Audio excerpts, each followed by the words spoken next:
Merci. Alors, j'ai décidé de vous donner ce message que j'ai intitulé « Pars d'ici, dirige-toi vers l'Orient ». Pars d'ici, dirige-toi vers l'Orient. Lisons dans Philippiens chapitre 3, on va lire le verset 12 jusqu'au verset 14. Après, on va lire 1 Roi, chapitre 17, le verset 1er jusqu'au verset 4. Ce n'est pas que j'ai déjà remporté le prix, Oui. ou que j'ai déjà atteint la perfection, mais je cours pour tâcher de le saisir, puisque moi aussi j'ai été saisi par Jésus-Christ. Frère, je ne pense plus l'avoir saisi, mais je fais une chose, oubliant ce qui est en arrière et me portant vers ce qui est en avant. Je cours vers le but pour remporter le prix de la vocation céleste de Dieu en Jésus-Christ. Merci. 1 Roi chapitre 17, verset 1er. Élie le Tibite, l'un des habitants de Galate, dit à Akab: l'Éternel est vivant, le Dieu d'Israël, dont je suis le serviteur. Il n'y aura ces années ni rosée, ni pluie, sinon à ma parole. Et la parole de l'Éternel fut adressée à Élie en ces mots: pars d'ici, dirige-toi vers l'Orient et cache-toi près du torrent de Kérit qui est en face du Jourdain. Tu boiras de l'eau du Jourdain. J'ai ordonné aux corbeaux de te nourrir là. Wow. J'ai ordonné aux corbeaux de te nourrir là. Quelqu'un me donne un bon amen? Alors, bien aimé, ce message, je le donne parce que nous sommes aujourd'hui en train, le 22 décembre, nous sommes en train de cheminer tout droit vers la fin de cette année. Alors, je voudrais que nous puissions commencer à parler au sujet de nous-mêmes et de la fin de cette année. Parce que les années se succèdent, se suivent, mais ça ne se ressemble pas. Parce qu'il y a toujours, comme je l'ai déjà dit, un jour qui peut changer la vie de quelqu'un. Une semaine peut changer la vie de quelqu'un. Un mois peut changer la vie de quelqu'un. Une année peut changer la vie de quelqu'un. Alors, vous devez commencer à prendre chaque jour que Dieu vous donne comme une grande opportunité par laquelle il veut vous bénir. Le texte que nous avons lu aujourd'hui nous permet de faire une sorte de récapitulatif de notre vie passée et une sorte de projection de notre vie future. Parce que dans ce texte, nous prenons le premier texte, Paul est en train de parler, il dit, ce n'est pas comme si j'ai déjà remporté le prix. Il dit qu'il n'a pas encore réussi. Il n'a pas encore obtenu ce qu'il veut. Mais cependant, il fait une chose oubliant ce qui est en arrière et se portant vers ce qui est en avant. C'est-à-dire, il est en train de nous renseigner sur comment est-ce qu'un homme de Dieu peut marcher. Et il dit qu'il a un objectif, c'est atteindre cette vocation céleste de Dieu en Jésus-Christ. C'est un objectif très noble et très grand qu'il est en train de poursuivre.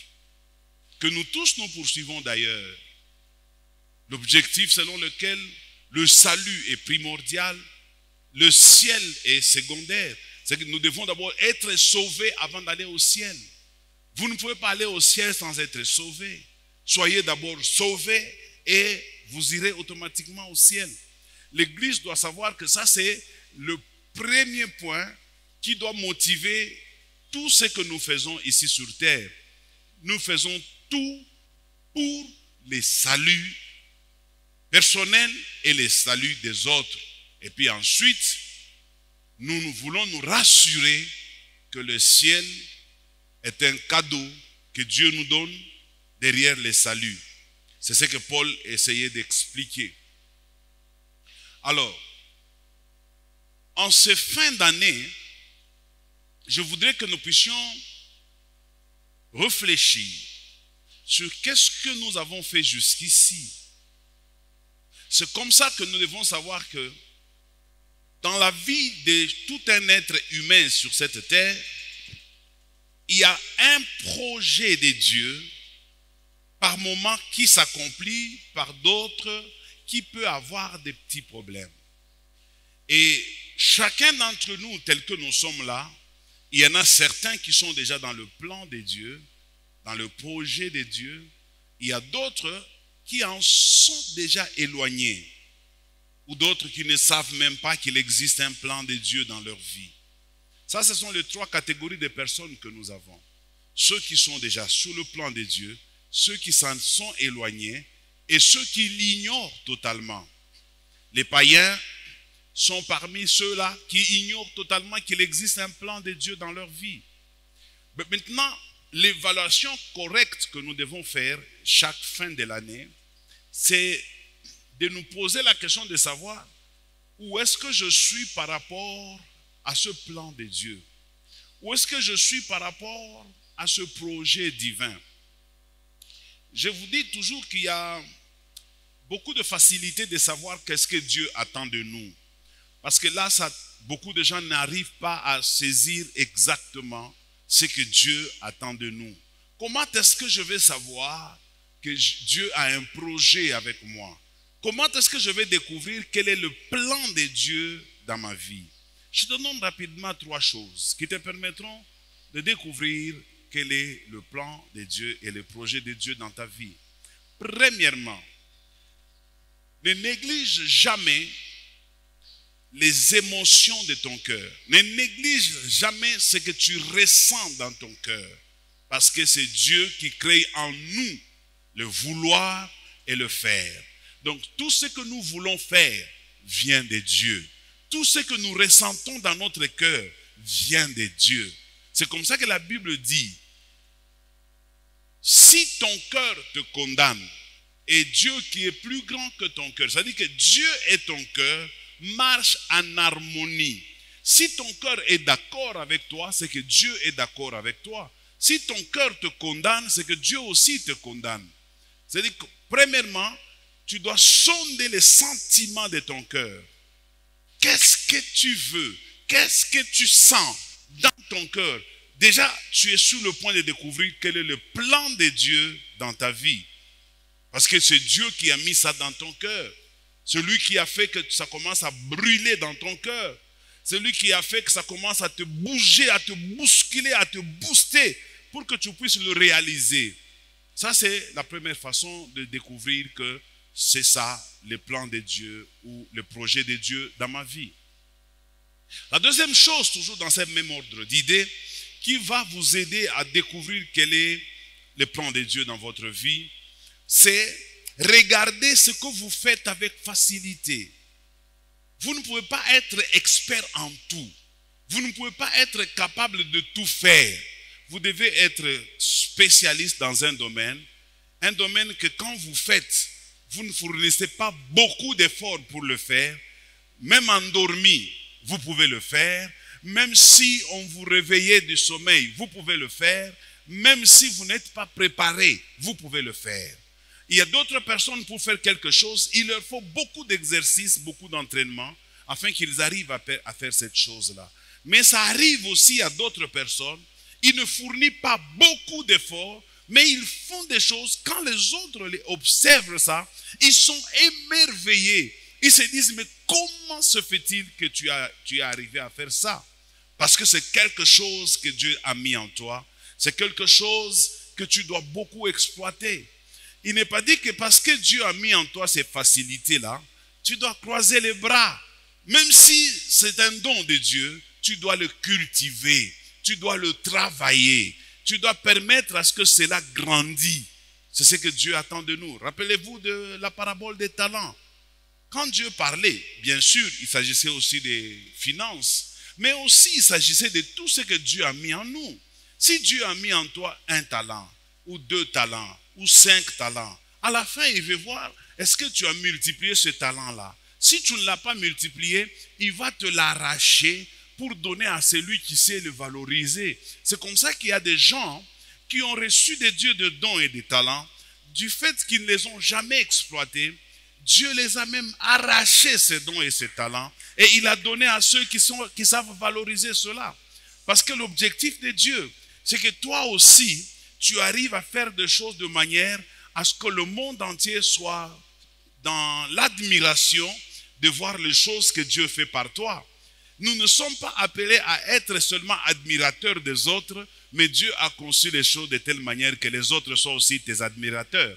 Quelqu'un me donne un bon amen? Alors ça, c'est le deuxième moyen comment découvrir la volonté de Dieu. Le troisième moyen comment découvrir la volonté de Dieu, j'ai dit premièrement, c'est dans le cœur. Vous devez ressentir quelque chose dans le cœur. Deuxièmement, vous devez regarder les habiletés, les facilités que vous avez.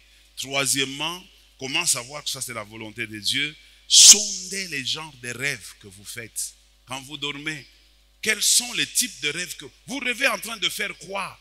Vous rêvez, il doit y avoir un rêve qui revient régulièrement, un rêve qui peut-être n'est pas le même, mais qui a des formes différentes, mais au finish qui veut dire la même chose. Alors c'est à toi de tirer attention pour comprendre que c'est ça le plan de Dieu. C'est le cas de Joseph. Joseph ne connaissait pas sa destinée. C'est au moyen des songes que Joseph a réussi à découvrir quelle était sa destinée. Donc, ne négligez pas les rêves que vous faites. Si vous n'en avez pas l'interprétation, Dieu nous a établis pour aider à interpréter les rêves d'autres personnes. Venez nous consulter, on vous aidera à interpréter votre rêve et à savoir qu'est-ce que vous pouvez faire pour Dieu. Que Dieu vous bénisse. Alors, dans ce plan de Dieu, il y a des gens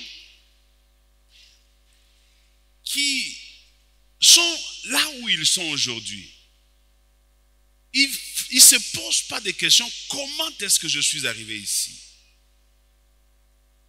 Tu dois te poser la question, qu'est-ce qui a fait que je sois là où je suis aujourd'hui?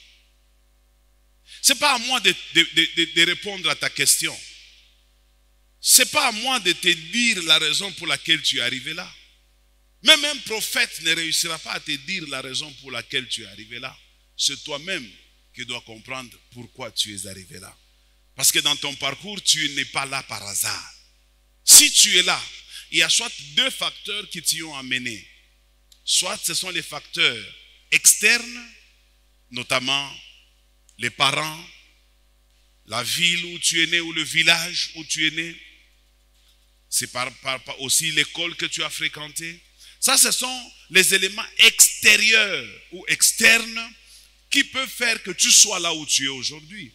Ça peut être ton entourage qui a été à la base de la situation que tu traverses aujourd'hui. Et tu dois essayer pour aller plus loin avant que l'année prochaine ne vienne. Tu dois réussir à te poser de correctes questions. Comment suis-je arrivé là? Qu'est-ce que j'ai fait pour être là? Ça, c'est très important. Et peu de gens se posent ce genre de questions. Comment suis-je arrivé ici où je suis? Très important. C'est souvent les éléments extérieurs. Mais la faute n'est pas toujours des éléments extérieurs. Mais aussi les éléments internes ou intérieurs peuvent aussi nous amener là où nous sommes. Il y a la vie présente de certaines personnes, elle est vraiment déplorable. Déplorable. Mais la vie présente de certaines personnes, elle est louable. Il y a des gens pour qui la vie aujourd'hui, la vie leur sourit. Ils doivent aussi se poser la même question. Même si la vie te sourit, pose-toi la question de savoir comment est-ce que je suis arrivé là où la vie me sourit. Parce que ça te servira de leçon pour savoir ce qui t'a amené là-bas. On n'abandonne pas ça. Il faut l'améliorer. Ça t'amènera encore plus loin. Même si tu as réussi ta vie, tu dois te poser aussi ces questions-là. Comment est-ce que je suis arrivé là? Et si ta vie s'est détériorée, pose-toi également la question, c'est à partir de quel moment, par quelles erreurs que j'ai fait pour arriver là. On a parlé des éléments extérieurs, on va parler des éléments intérieurs. Je vais vous donner ça par une illustration, vous allez tout comprendre. Combien ont déjà vu une pirogue? Je vais voir les mains. Qui a déjà vu une pirogue? Ah, il y a même quand même des gens qui n'ont jamais vu des pirogues. Hein? Tu as seulement peur pour rien. Peut-être c'est le mot pirogue qui te fait peur. Une pirogue, je ne sais pas, on appelle ça comment dans d'autres langues. Boato. Des boatos, c'est un mounene. On a qu'un boato, on hein? Bon, comme vous appelez ça dans votre langue.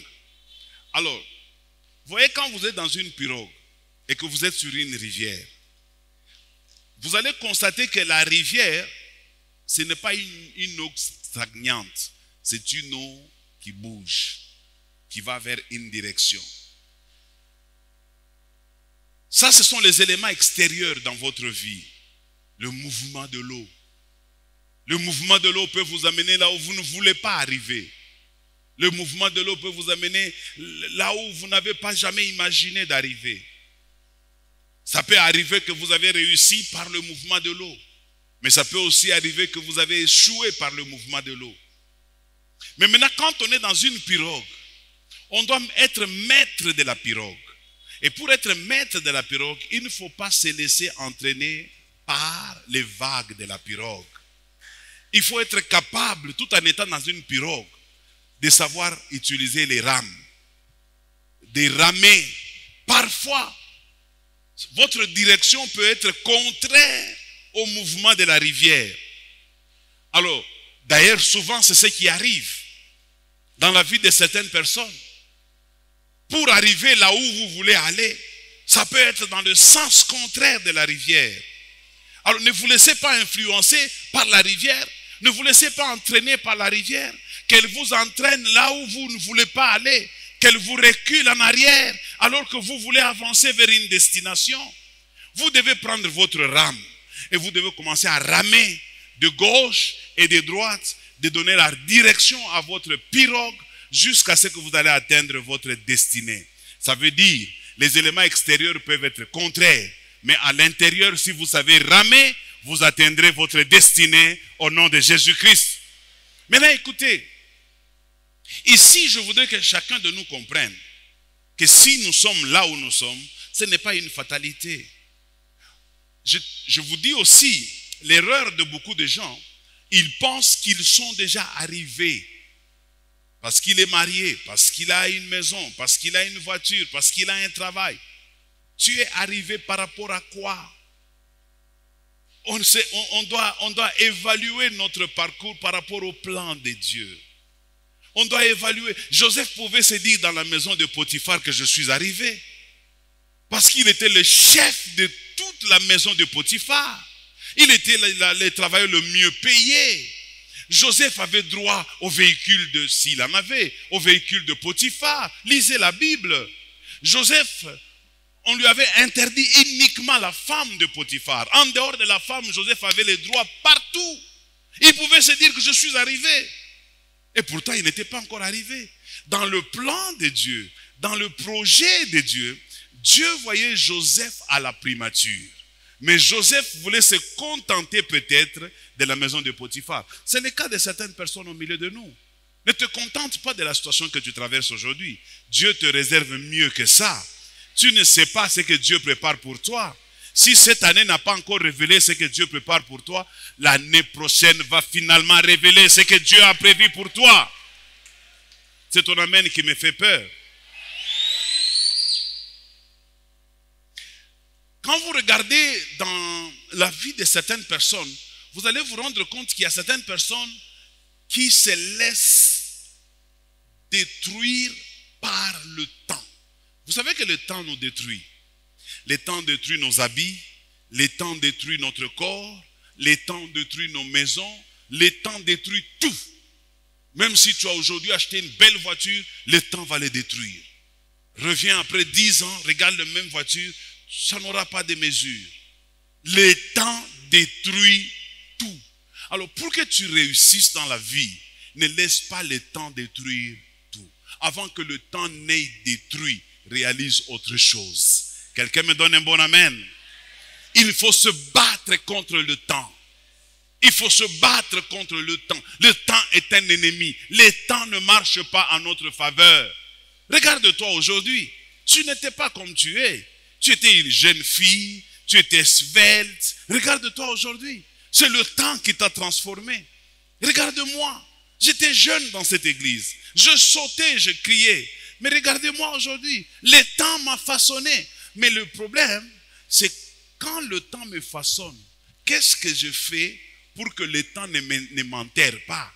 Parce qu'il y a des gens qui vont se laisser enterrer par le temps parce qu'ils n'ont pas su se battre contre le temps. Quelqu'un me donne un bon amen? Nous fêtons bonne année, c'est bien, mais c'est contre le temps que nous devons nous battre. Ah oui, le temps n'est pas notre allié. Le temps n'est pas notre ami. Le temps ne nous fait pas des cadeaux. Tu ne peux pas résister, tu dis moi je ne vieillirai pas. Même si tu dis lutte contre la vieillesse, c'est faux. Tu vieillis. Nous te voyons vieillir. Même si tu te mets des maquillages, il y aura toujours quelque chose qui va te trahir. Même si tu t'es fait coiffer comment, tu veux cacher ton âge, mais il y aura toujours quelque chose qui te trahira. Quelqu'un me donne un bon amen? J'ai dit quelqu'un me donne un bon amen. Le temps, certaines personnes disent que c'est notre allié. Le temps n'est pas notre allié. Le temps est là pour nous résister, pour nous détruire, pour nous combattre. Tu me donnes un bon amen? Alors, avant de terminer mon message, je voudrais vous parler de ce texte que nous avons lu dans 1 Roi, chapitre 17. 1 Roi 17. Là, on est en train de nous parler d'Élie. Qu'est-ce qui se passe dans cette histoire? Élie est en train de faire une déclaration. Il fait une déclaration en disant, il n'y aura ni pluie, ni rosée, sinon à ma parole. Mais Élie, en faisant cette déclaration, il oublie une chose, que lui aussi, il habite dans ce pays-là. Que si la pluie ne tombe pas, la pluie ne tombera pas aussi pour lui. Il n'y aura pas une pluie spéciale pour lui. C'est que la sécheresse va le taper aussi. La pauvreté va l'atteindre aussi. Alors, comme lui, Élie était limité dans la connaissance des temps et de l'avenir, Dieu vient vers Élie. Il dit à Élie, Élie, tu dois t'élever. C'est le texte qu'on a lu. Il dit, lève-toi, dirige-toi vers l'Orient. Et là, j'ai choisi un corbeau qui viendra te nourrir au torrent de Guérit. Et tu boiras l'eau du torrent.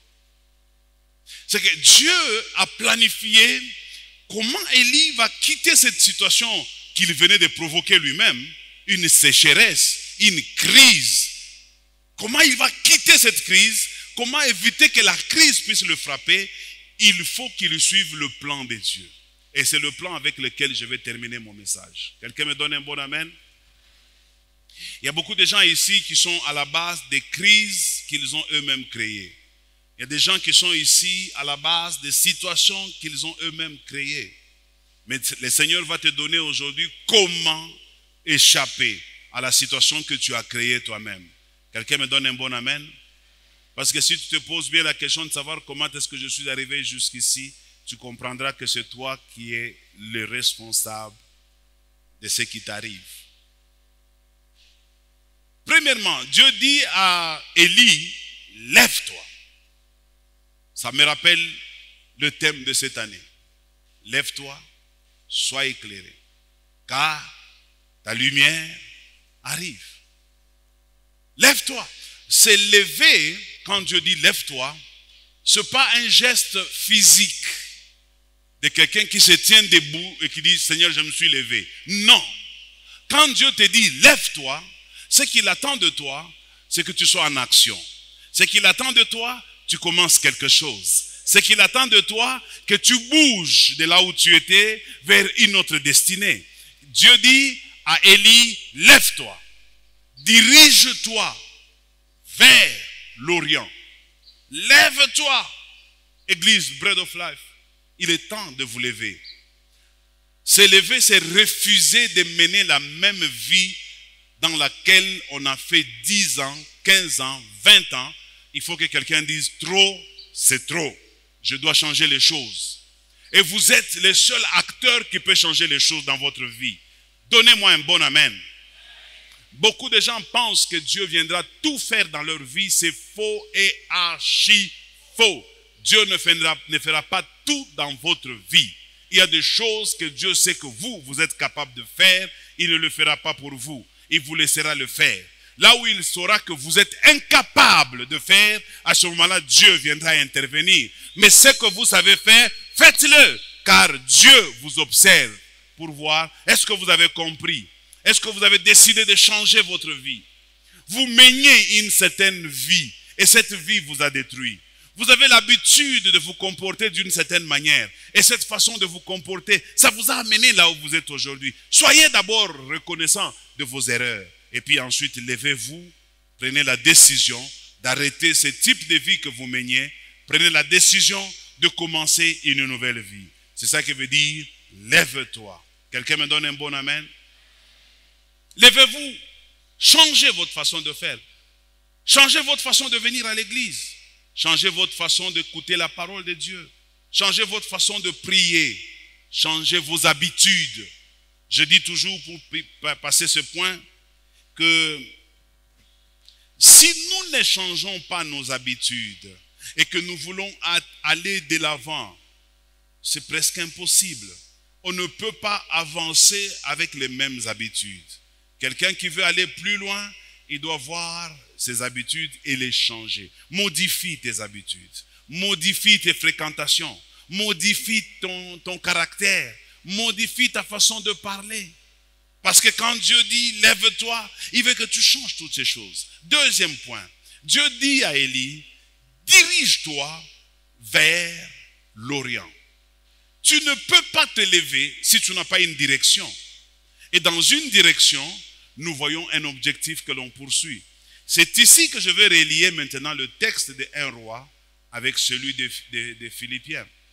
Parce que dans 1 Roi, on dit « dirige-toi vers l'Orient ». C'est ce que Paul nous a dit. Paul le dit, il n'est pas sûr qu'il a déjà remporté le prix. Il continue à poursuivre ses objectifs en oubliant ce qui est en arrière. Oublie ton passé. Oublie cette année 2024. Cette année est passée avec son lot de problèmes. Il y a une année qui se pointe à l'horizon. Tu dois entrer dans cette nouvelle année avec des décisions telles que je ne veux plus être la même comme je l'ai été l'année passée. Quelqu'un me donne un bon amen. Aussi la prière, c'est une façon de s'élever et de prendre une direction. J'ouvre une parenthèse. Quand on a commencé à faire la prière de marathon ici, c'est pourquoi je vous dis, quand il s'agit de prier, ne priez pas avec négligence. Priez sérieusement, mes amis. Quand on était à marathon ici, j'ai commencé à parler à Dieu. Je disais à Dieu, Seigneur, je ne suis pas content. Je ne suis pas content. Je ne conduis pas un bon véhicule. Je me suis rendu compte, ce que je vais vous dire, ça c'est vrai. Mon véhicule Dodge est tombé en panne. Le véhicule Alphard est tombé en panne. On n'est resté qu'avec un seul véhicule, celui de maman Sylvie. Heureusement qu'elle est en congé. Elle va reprendre bientôt le travail. Ça va nous compliquer. Je commençais à dire à Dieu, Seigneur, les pièces de mon Dodge, ça ne vient que des États-Unis. Je dis, Seigneur, qu'est-ce que je dois faire? Il faut que tu me donnes un véhicule. J'ai quand même beaucoup servi. Je suis ton fils, je suis ton serviteur. J'ai besoin que tu me viennes en aide. Comment saurais-je que tu es avec moi? Je veux voir des preuves de ton amour envers moi. J'ai besoin d'un bon véhicule. Pas les véhicules à peu près. J'ai même précisé. Je vous dis vrai. Si je mens, le Dieu qui me fait tenir ici debout, c'est lui qui est mon témoin. Si je mens. J'ai dit ça à Dieu dans ses prières. Et je lui ai dit que cette année ne se termine pas comme ça. Je ne sais pas comment tu feras, mais que cette année ne se termine pas. Ce qui était le dimanche passé, J'ai fait une déclaration ici. Moi-même, je ne comprends pas pourquoi je l'ai faite. Avant de présenter l'orateur, je vous ai demandé de vous tenir debout et qu'on fasse une prière. Vous vous rappelez? Je n'ai pas l'habitude de faire ça. Et dans cette prière, je dis une chose.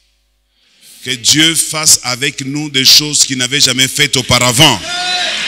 Dans ces choses-là, ton problème aussi est inclus. Ce problème qui te fait pleurer, ce problème qui te tourmente, il fait partie des choses que Dieu va faire qu'il n'avait jamais faites pour nous avant. Ne négligez pas les paroles que nous confessons et que nous recevons. Ne négligez pas ça. C'est très important. Soyez accrochés à ça. Vous savez, quand on vous dit l'église Bread of Life est en chantier, il faut en faire votre affaire. Faites-vous des privations. Je vous dis, faites-vous des privations.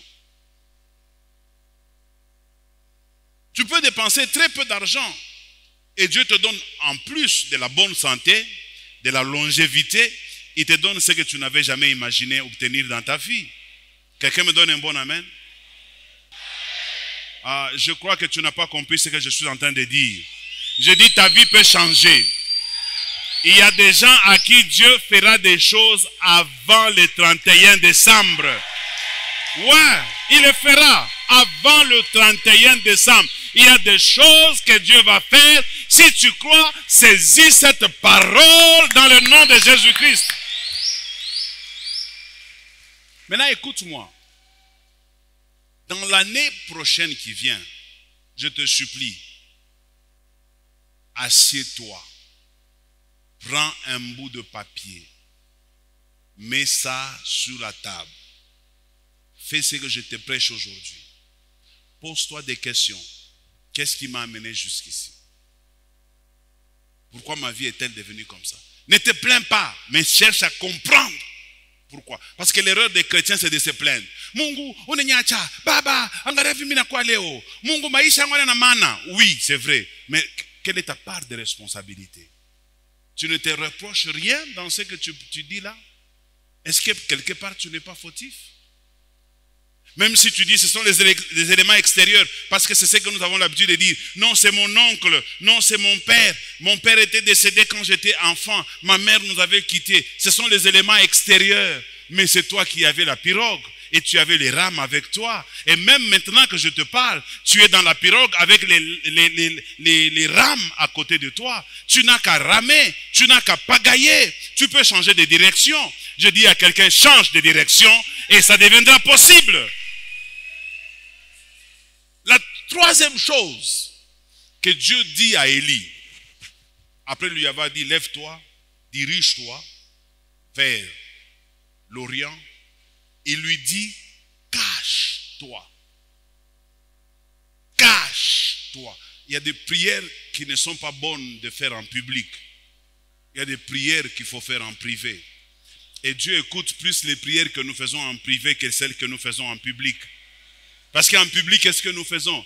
Baba nakushukuru, wenjo mulembikwa, we mutakatifu batakatifu. Ça, c'est en public.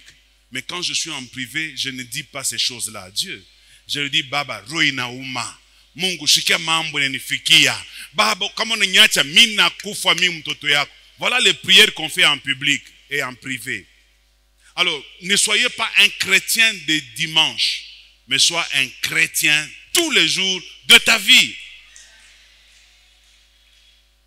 Cache-toi veut dire, tu n'es pas obligé de tout dire aux gens. Il y a des choses que tu vas raconter quand Dieu va les réaliser. Mais quand Dieu n'a pas encore réalisé, souffre avec ça toi-même. J'ai souffert avec mon cas moi-même. Je n'ai partagé avec personne.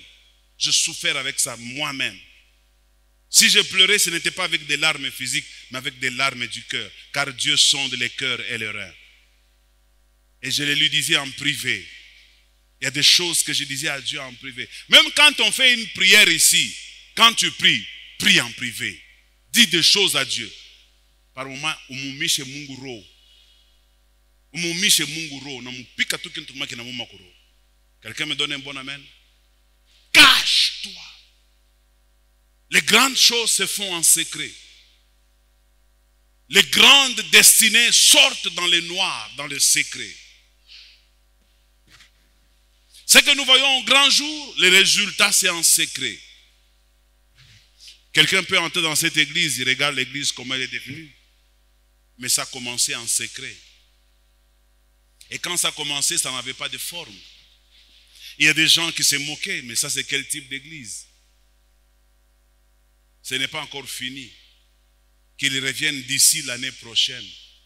Ils verront comment cette église va resplendir. Ah, je crois que cette année, c'était une année de resplendissement. Ouais. Moi, je crois ça. Regardez seulement l'église autour de nous. Moi-même, votre pasteur, tu es aussi obligé de resplendir. Avant la fin de cette année, tu dois resplendir. Mais apprends à vivre caché. Quand Dieu te donne un peu, ne t'expose pas trop. À force de t'exposer, tu peux même priver à celui qui voulait te faire du bien. Parce qu'il dit que bon, tel que je vois, si vous n'en avez pas, montrez que vous n'en avez pas. Ne faites pas semblant. Ne cachez pas ça aux gens. Quelqu'un me donne un bon amen. Je finis ce point en vous disant, cache-toi, essentiellement, ça veut dire le temps que tu passes en privé, en prière, est très important que le temps que tu passes en public. Quelqu'un a dit, celui qui tient 1 heure en prière devant Dieu, il tiendra toute une vie devant les méchants. Les diables, les sorciers ne peuvent rien te faire si dans ta vie privée tu es très fort. Beaucoup de gens, ils aiment la vie publique. Ils pensent que c'est dans la vie publique qu'il y a la victoire. Il n'y a pas de victoire dans la vie publique. Les musiciens que vous voyez ici, quand ils se tiennent debout, c'est pas ce qu'ils font qui fait la victoire. Quand le frère a chanté, vous avez senti la voix. Il chante très bien. Mais ce n'est pas un travail public. C'est un travail privé. C'est en privé quand il est seul chez lui à la maison. Devant son miroir. Il est en train de s'exercer. Il se critique lui-même. Mais quand il sort en public, tout le monde le découvre. C'est aussi le cas de David. En secret, il était en train de tuer les lions et l'ours. Mais quand il est sorti en public, on l'a découvert. Cache-toi aussi. Tu sortiras un jour en public et le monde te découvrira. Et le monde va te célébrer. Pour terminer, le dernier point, Dieu dit, tu boiras l'eau du torrent. Lève-toi, dirige-toi vers l'Orient, cache-toi, tu boiras l'eau du torrent. Qu'est-ce que c'est que l'eau du torrent? L'eau du torrent, c'est la parole de Dieu. L'eau du torrent, c'est le Saint-Esprit. L'eau du torrent, c'est la vie éternelle. Nous devons avoir ces choses si nous voulons aller loin avec Dieu. Nous devons avoir la parole de Dieu. La parole de Dieu est une nourriture qui peut nous aider à aller plus loin avec une force extraordinaire. La parole de Dieu. Elle nous permet de résister au diable à toutes les tentations. Jésus dit, priez afin de ne pas tomber dans la tentation. La parole de Dieu nous permet de comprendre ce qui se passe autour de nous. Ça, c'est le torrent. 2, le torrent, c'est le Saint-Esprit. Le torrent, c'est le Saint-Esprit. Vous devez avoir le Saint-Esprit dans votre vie. Nous sommes appelés une église pentecôtiste. Nous ne sommes pas une église catholique. Nous ne sommes pas une église méthodiste. Nous sommes une église pentecôtiste. C'est-à-dire, notre force, c'est les choses de l'Esprit. C'est ça, pentecôtiste. Les gens qui vivent selon l'Esprit de Dieu. Manifestez l'Esprit de Dieu dans votre vie. Manifestez les œuvres de l'Esprit de Dieu dans votre vie. C'est ça aussi, boire l'eau du torrent. Vous devez boire cette eau. Elle vous permettra de réussir. Enfin, l'eau du torrent, j'étais en train de dire, c'est la vie que nous donne Jésus, la vie éternelle. Vous devez avoir la gratuité que Dieu donne dans sa vie. Il nous donne cette vie gratuitement. Et nous l'avons éternellement. L'Église doit se remettre en cause. Aujourd'hui, les gens se battent plus pour les choses de ce monde. Ils oublient la vie éternelle. La vie éternelle, c'est une vie qui commence ici sur la terre et qui nous amène jusqu'au ciel. Nous avons les yeux fermés.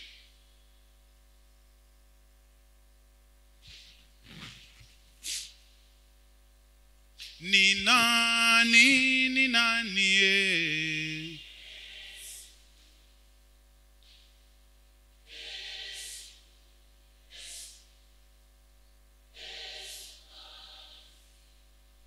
Ni nani, ni nani.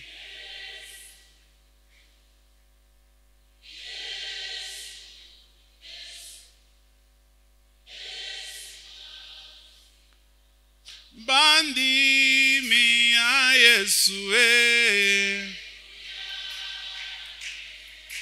Kotato la Yesu e. Lokumu Yesu e. Alléluia. Amen. Lokumu Yesu e. Bandi mina Yeshua. Nous sommes debout. Je vais demander à quelqu'un dans cette salle, avant que je ne clôture, la chose la plus importante que tu puisses faire pour Dieu aujourd'hui, c'est de lui donner ta vie. Pendant que nos yeux sont fermés, si tu sens que tu veux réparer avec Dieu là où tu es, lève justement la main. Je ne vais pas te demander de passer ici devant. Lève la main parce que tu veux réparer avec Dieu. Tu ne veux pas manquer la vie éternelle parce que c'est gratuit. Lève la main, je vais voir les mains. Levez bien, ne vous gênez pas devant les hommes. La Bible dit, si vous avez honte de moi devant les hommes, moi aussi j'aurai honte de vous devant mon Père. Laissez vos mains levées, je vais prier pour vous. Saint d'Israël, Dieu puissant, ces bien-aimés ont besoin d'une présence de toi. Ils ont besoin de vivre ta main puissante dans leur vie. Ils se sentent faibles et ils reconnaissent que c'est beaucoup plus par leurs fautes qu'ils sont arrivés là où ils sont aujourd'hui. Mais ils veulent quitter là-bas. Ils veulent changer de destination. Ils veulent emprunter un autre chemin. Ils veulent cette fois-ci aller dès l'avant. Ne les abandonne pas, s'il te plaît. Tu es le Dieu plein de compassion, un Dieu miséricordieux, un Dieu qui a pitié des hommes, un Dieu qui n'est pas là que pour juger les hommes, mais qui est là aussi pour les aider à sortir de leurs difficultés. Je recommande ce peuple, éternel Dieu, afin que tu puisses leur venir en aide. Ils ont soif de toi. Ils savent qu'en dehors de toi, ils ne tiendront pas. Ils savent que sans toi, ils ne réussiront pas. Ils veulent repartir à zéro. Ils veulent, cette année nouvelle qui vient, qu'ils voient des choses différentes de celles qu'ils avaient vécues jusqu'ici. Ils veulent, éternel Dieu, pour certains, avant même la fin de cette année, qu'un miracle leur arrive. Je recommande, éternel Dieu des armées, cette église. Et je recommande ces bien-aimés qui se sentent faibles, qui veulent réparer avec toi, qui veulent connaître quel est le projet que tu as pour leur vie, qui ne veulent plus tâtonner, qui veulent avoir le plan de Dieu devant eux, afin de savoir évaluer où sont-ils arrivés jusqu'ici et quel est le chemin qui leur reste encore. Je mets les mains au-dessus de tous les mains afin de déclarer ces choses. Bénis-le au nom de Jésus-Christ. Pardonne-leur au nom de Jésus-Christ. Confie-leur de grandes responsabilités à présent. Accompagne-leur dans leur chemin au nom de Jésus-Christ. Je prie également pour toute l'assemblée, éternel Dieu des armées. Nous sommes en train d'aller tout droit vers la fin de cette année. Cette année nous a amené son lot de problèmes, son lot de bénédictions. Mais maintenant, cette année est en train de tirer sa révérence. Nous voulons, au nom de Jésus-Christ, que les choses que tu nous avais promis avant la fin de cette année, tu les accomplisses dans les jours qui restent. Et nous voulons également que les choses que nous n'avons pas encore réalisées avec toi, que nous les réalisons dans les années qui viennent.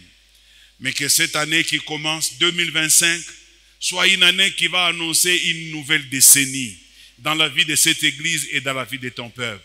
Une décennie de gloire, une décennie de témoignages, une décennie de nouvelles choses, une décennie de choses extraordinaires de la part de l'Éternel. Que Dieu accomplisse toutes ces choses. Nous les recevons en acclamant pour lui, dans le nom de Jésus-Christ. Merci et allons dans la paix du Seigneur. Que Dieu nous bénisse.